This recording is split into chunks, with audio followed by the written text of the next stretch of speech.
Kano West ta wuce. Kotun Musulunci ta yanke wa 'yar Kannywood hukunci kan yaɗa hoton batsa.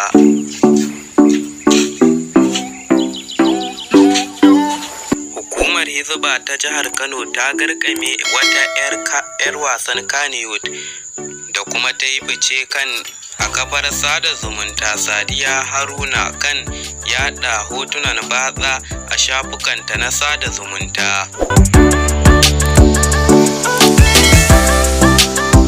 Tun a ranar Juma'a aka kama Sadiya Haruna 'yar mazauniyar Kabuga da ke Kano.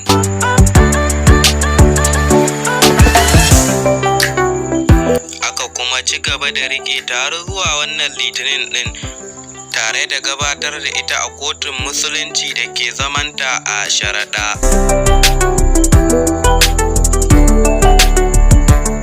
Sadiya ta amsa laifi guda cikin tugume-tugumen da aka gabatar a kanta, wanda ya ci karo da sashi na 355 na kundin Penal Code na 2000.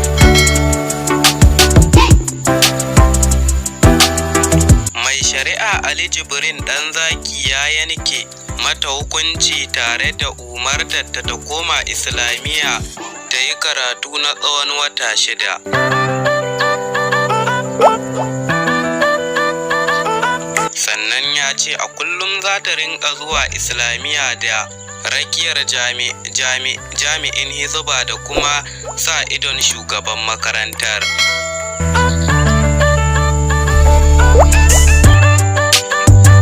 Sai mun haɗu a wasu sababbin labaran. Idan wannan ne farkon ka na zuwa wannan channel ɗin, muna roƙonka da ka danna mana subscribe, sannan ka danna mana alamar ƙararrawa. Mun gode. Ku danna mana subscribe sannan ku danna mana alamar ƙararrawa domin samun labarai akan